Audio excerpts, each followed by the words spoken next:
সবাইকে স্বাগত জানাচ্ছি সিএমজি বাংলার সাপ্তাহিক আয়োজন সবুজ পৃথিবী অনুষ্ঠানে।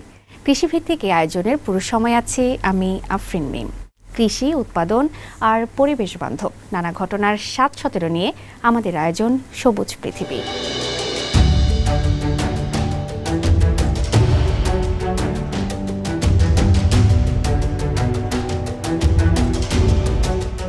ফুল চাষে বরাবরই এগিয়ে আছে চীন। দিন দিন ফুল চাষে আরও আগ্রহী হয়ে উঠছে দেশটির চাষিরা। সম্প্রতি দেশটির প্রেসিডেন্ট শি জিনপিং ইউনান প্রদেশের লিচিয়াং শহরে অবস্থিত শিল্প পার্ক পরিদর্শনের পর এখানকার চাষিরা আরও পূর্ণ উদ্যমে শুরু করেছে তাদের কাজ। সমুদ্র পৃষ্ঠ থেকে প্রায় ২৩০০ মিটার উচ্চতায় এই শিল্প পার্ক ফুল শিল্পের জন্য গুরুত্বপূর্ণ ভূমিকা পালন করছে। বিস্তারিত থাকছে প্রতিবেদনে।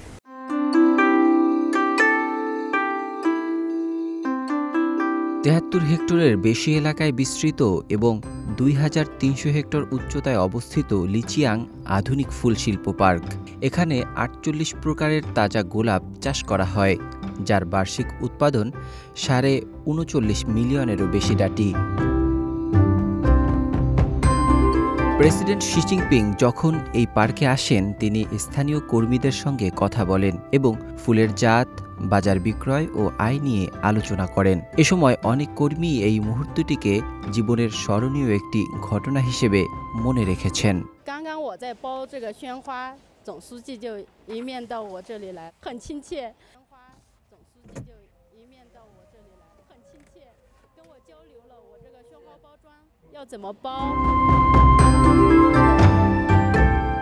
লিচিয়াংয়ের উচ্চতায় বিশেষ সূর্যালোক পাওয়া যায়, যা গোলাপসহ অন্যান্য ফুলের গুণমানকে উন্নত করে। এ ফুলের ডাটি দীর্ঘ হয় এবং ফুলের স্থায়িত্ব বেশিরভাগ সময় ১৭ থেকে ২৫ দিন হয়ে থাকে।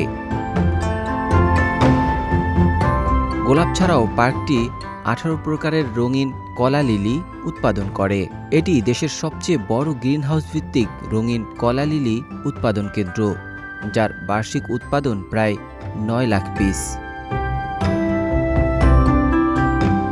এই পার্কের পণ্যগুলি চীনের প্রধান শহরগুলো যেমন বেইজিং, সাংহাই ও কুয়াংচৌ এবং আন্তর্জাতিক বাজারে যেমন জাপান, ভিয়েতনাম ও রাশিয়া রফতানি হয়। এটি স্থানীয় অর্থনীতি উন্নয়নের গুরুত্বপূর্ণ ভূমিকা পালন করছে এবং আশেপাশের ৩০০ জনেরও বেশি মানুষের কর্মসংস্থান সৃষ্টি করেছে। প্রেসিডেন্ট শির সফর আমাদের জন্য একটি বড় উৎসাহ।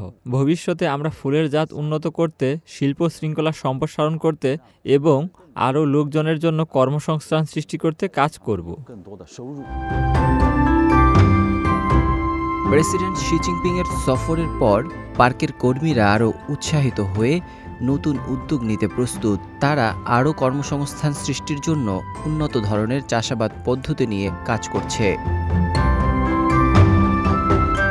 চীনা সরকারের সহায়তায় এবং স্থানীয় কর্মীদের কঠোর পরিশ্রমে লিচিয়াং আধুনিক শিল্প পার্কটি এখন একটি উদাহরণ হয়ে উঠেছে, যা ফুল শিল্পের ভবিষ্যৎ গঠনে গুরুত্বপূর্ণ ভূমিকা পালন করছে। নাজমুল হক রাইয়ান, সিএমজি বাংলা।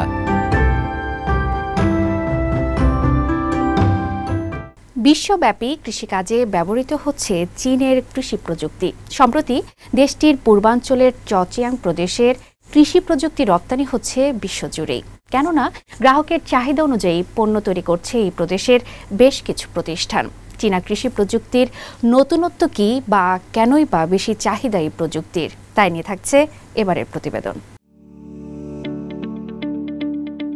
পূর্ব চীনের চচিয়াং প্রদেশ, যেখানে তৈরি হচ্ছে নানা ধরনের কৃষি প্রযুক্তি। শুধু কি তৈরি, এই প্রদেশের যন্ত্রপাতি এখন রপ্তানি হচ্ছে বিশ্বের বিভিন্ন দেশে। এই প্রদেশের তৈরিকৃত কৃষি যন্ত্রপাতির রয়েছে স্বতন্ত্র বৈশিষ্ট্য। গ্রাহকের চাহিদা অনুযায়ী প্রযুক্তিগত উদ্ভাবনের ফলে এই প্রদেশের কৃষি যন্ত্রপাতির রয়েছে আলাদা জনপ্রিয়তা। আর তাই তো এই প্রদেশের কৃষি যন্ত্র শিল্প দ্রুত বিদেশি বাজারে প্রসার লাভ করেছে। সর্বশেষ পাওয়া তথ্য অনুযায়ী ২০২৫ সালের প্রথম ২ মাসে প্রদেশটি কৃষিযন্ত্র রপ্তানি গেল বছরের একই সময়ের তুলনায় ৩৩% বেড়েছে। এই প্রদেশের যে প্রতিষ্ঠানগুলো এসব কৃষি যন্ত্রপাতি রপ্তানি করছে তাদের মধ্যে অন্যতম চচিয়াং শিফান গ্রুপ কোম্পানি লিমিটেড। ইয়ংখাং শহরে অবস্থিত এই কোম্পানি একটি প্রাচীন কৃষি যন্ত্র নির্মাতা প্রতিষ্ঠান। এই কোম্পানির এখন চলছে ব্যস্ত সময়। প্রতিনিয়তই বিভিন্ন দেশের সঙ্গে মিটিং করতে হয় নতুন অর্ডারের জন্য। সম্প্রতি কোম্পানির প্রতিনিধি দল কেনিয়ার এক নতুন ক্লায়েন্টের সঙ্গে অর্ডারের বিষয়ে আলোচনা করেন। এখন বিদেশি অর্ডারের মৌসুমি চাপ চলার কারণে কারখানার প্রতিটি উৎপাদন ধাপ, কাস্টিং, মেশিনিং থেকে শুরু করে চূড়ান্ত অ্যাসেম্বলি পর্যন্ত কাজ খুব ভালোভাবে চলছে। আর প্রতি 4 মিনিটে একটি নতুন মেশিন প্যাকেজ হয়ে কারখানা থেকে বের হচ্ছে। বিভিন্ন দেশের নির্দিষ্ট চাহিদা অনুযায়ী আমরা পণ্য তৈরি করে থাকি। আমরা ক্রমাগত পণ্যে উদ্ভাবন ও নতুন যন্ত্রপাতি উন্নয়নে মনোযোগ দিচ্ছি। এই প্রদেশের প্রথাগত কোম্পানিগুলো যেখানে কাস্টমাইজড পণ্যের মাধ্যমে বৈশ্বিক ক্রেতাদের সন্তুষ্ট করার পথে এগুচ্ছে, সেখানে উদীয়মান কোম্পানিগুলো মন দিচ্ছে প্রযুক্তিগত উন্নয়নে। এই প্রদেশের রাজধানী হ্যাংচোতে অবস্থিত একটি স্মার্ট ফল বাছাই কোম্পানিতে চলছে নতুন পণ্যের উপর নিবিড় গবেষণা ও উন্নয়নের কাজ। এই বছরের শুরুতেই কোম্পানিটি তাদের প্রথম বিদেশি অর্ডার পেয়েছে। কোম্পানির 1/3 কর্মী গবেষণা ও উন্নয়নে নিয়োজিত থেকে এই সুযোগ কাজে লাগিয়ে বৈশ্বিক বাজারে প্রবেশের চেষ্টা চালাচ্ছে। আমরা প্রথম প্রজন্মের ফল বাছাই যন্ত্র বাজারে ছাড়ার পর দেখি ফল নষ্ট হয়ে যাচ্ছে। দ্বিতীয় প্রজন্মে সেই সমস্যার সমাধান হলেও দক্ষতায় ঘাটতি ছিল, যা বাস্তব উৎপাদন চাহিদা পূরণ করতে পারেনি।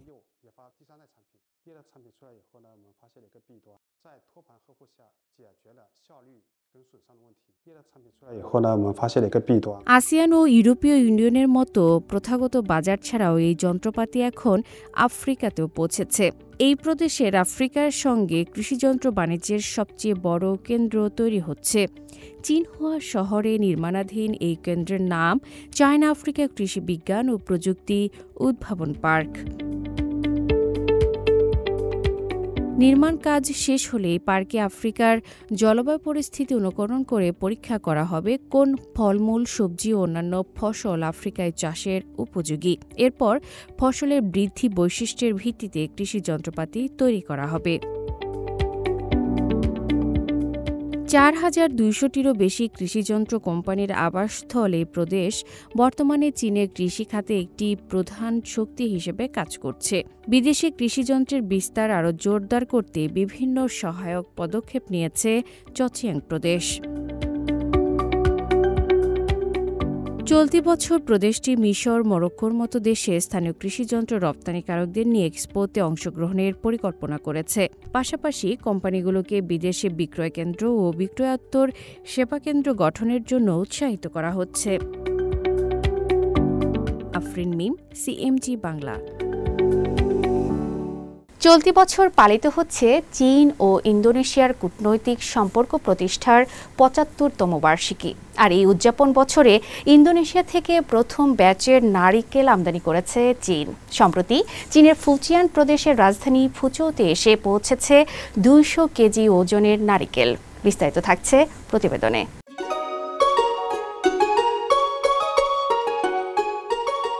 সাম্প্রতিক বছরগুলোতে চীনের বাজারে নারিকেলের চাহিদা ক্রমশ বৃদ্ধি পাচ্ছে।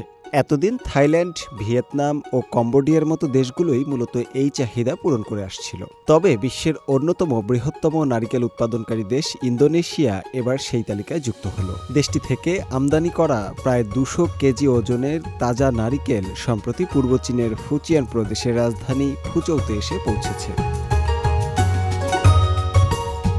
এর ফলে চীনের ভোক্তারা আরও বৈচিত্র্যপূর্ণ ও উন্নত মানের নারিকেল পাওয়ার সুযোগ লাভ করল। একই সঙ্গে চীনের বিশাল বাজার ইন্দোনেশিয়ার নারিকেল চাষিদের জন্য খুলে দিল এক নতুন সম্ভাবনার দিগন্ত, যা তাদের অর্থনৈতিক উন্নয়নে গুরুত্বপূর্ণ ভূমিকা রাখবে। চলতি বছর চীন ও ইন্দোনেশিয়ার মধ্যে কূটনৈতিক সম্পর্ক প্রতিষ্ঠার ৭৫তম বার্ষিকী। এই বিশেষ বছরে ইন্দোনেশিয়া থেকে তাজা নারিকেল আমদানি শুরু হওয়া দুই দেশের মধ্যে বাণিজ্যিক সহযোগিতা আরও গভীর হওয়ার ইঙ্গিত বহন করে। 2024 সালের নভেম্বরে চীনের কাস্টমসের সাধারণ প্রশাসন ইন্দোনেশিয়া থেকে প্রয়োজনীয় শর্ত পূরণ সাপেক্ষে তাজা নারিকেল আমদানির অনুমতি প্রদান করে। এরপরই এই প্রথম কোনো চালান চীনে প্রবেশ করল। গত কয়েক বছরে চীনে নারিকেল আমদানির পরিমাণ উল্লেখযোগ্যভাবে বৃদ্ধি পেয়েছে এবং আমদানির উৎস ক্রমশ বৈচিত্র্যময় হচ্ছে। চীনের শুল্ক বিভাগের তথ্য অনুযায়ী 2024 সালে প্রথমবারের মতো চীন ও ইন্দোনেশিয়ার মধ্যে দ্বিপাক্ষিক বাণিজ্যের পরিমাণ 1 ট্রিলিয়ন ইউয়ান ছাড়িয়ে গেছে। শুধু তাই নয়, 2025 সালের জানুয়ারি ও ফেব্রুয়ারি মাসে এই বাণিজ্যের পরিমাণ ছিল 172.57 বিলিয়ন ইউয়ান, যা গত বছরের একই সময়ের তুলনায় 4.7% বেশি। এই পরিসংখ্যান দুই দেশের মধ্যে ক্রমবর্ধমান বাণিজ্যিক সম্পর্কের দৃঢ়তা প্রমাণ করে। শুভ আনোয়ার, সিএমজি বাংলা।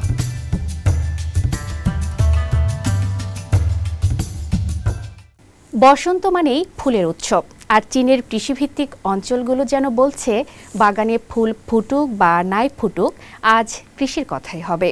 চীন জুড়ে কৃষিভিত্তিক পার্কগুলো এখন চলছে ফুল কেন্দ্রিক নানা সাংস্কৃতিক আয়োজন। কেউ রেপসিড ফুল দেখে মুগ্ধ, কেউ আবার ড্রোন দিয়ে চাষবাস দেখে চমকে উঠছেন।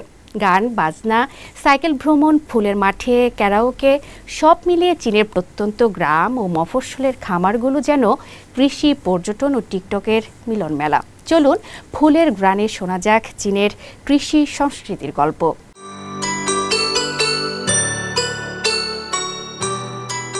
চীনের বিভিন্ন অঞ্চলের কৃষিভিত্তিক খামারগুলোয় বসন্তকালীন পর্যটন আকৃষ্ট করতে ফুলকে ঘিরে চালু হয়েছে বেশ কিছু সাংস্কৃতিক কার্যক্রম। এতে প্রাকৃতিক সৌন্দর্যের পাশাপাশি চীনের আধুনিক কৃষি ব্যবস্থার রূপান্তরটাও কাছ থেকে দেখার সুযোগ পাচ্ছেন চীনের পর্যটকরা। চচিয়াং প্রদেশের আনচি শহরের ইছুয়ান ইকোলজিক্যাল খামার চালু করেছে বিশেষ পর্যটন প্রোগ্রাম। সেখানে গড়ে তোলা হয়েছে কৃষি সংস্কৃতির অভিজ্ঞতা অর্জনের এলাকা ও গ্রামীণ কৃষি ভ্রমণ এলাকা। বিস্তীর্ণ রেপসিড ফুলের মাঠে দল বেঁধে পর্যটকরা ছবি তুলছেন এবং আধুনিক কৃষি প্রযুক্তির বাস্তব প্রয়োগ দেখছেন। এখন ফসল রোপণের জন্য ড্রোন সহ নানা নতুন প্রযুক্তি ব্যবহার হচ্ছে, যা দেখে সত্যি বিস্মিত হয়েছি। আনচি শহরে কৃষিভিত্তিক এই পর্যটন উদ্যোগ কৃষির জ্ঞানও ছড়িয়ে দিচ্ছে। চলতি বছর এই অঞ্চলে শুধুমাত্র রেপসিড ফুলের সৌন্দর্যের টানেই এসেছেন প্রায় 2000 পর্যটক। আমাদের পর্যটন প্রকল্প কৃষি সংস্কৃতির জ্ঞানও ছড়িয়ে দিচ্ছে, আর এই সরিষা ফুল আমাদের প্রচুর পর্যটক আকৃষ্ট করতে সাহায্য করছে। চীনের দক্ষিণ পশ্চিমাঞ্চলের সিচুয়ান প্রদেশের থিয়ানফু এগ্রিকালচারাল এক্সপো পার্কও ধরে রেখেছে ফুলের সংস্কৃতি। 2024 সালের ছেংতু ইন্টারন্যাশনাল হর্টিকালচারাল এক্সিবিশনের পর সেখানে গবেষণা প্রতিষ্ঠানগুলো 23টি নতুন জাতের রেপসিড ফুলের চাষ শুরু করেছে। আকাশ থেকে দেখলে মাঠগুলোকে মনে হবে যেন সারি সারি রঙিন কার্পেট। এক্সপো পার্কের মূল অংশ ও পার্শ্ববর্তী একটি খামারের জমিতে রয়েছে একটি 24 মিটার উঁচু টাওয়ার। সিঁড়ি বেয়ে উঠলে ওপরে থেকে বিস্তীর্ণ কৃষিভূমির সৌন্দর্য উপভোগ করা যায়। এই টাওয়ারটিতে আঁকা হয়েছে চীনা কৃষকদের ঐতিহ্যবাহী 24টি ঋতুচক্রের প্রতীকী ছবি। পর্যটকদের আরও আকৃষ্ট করতে পার্ক কর্তৃপক্ষ ফুলের মাঠে যার যার মতো করে কারাওকের মাধ্যমে গান গাওয়ার আয়োজনও করেছে, যা বাড়তি আনন্দ যোগাচ্ছে দর্শনার্থীদের মাঝে।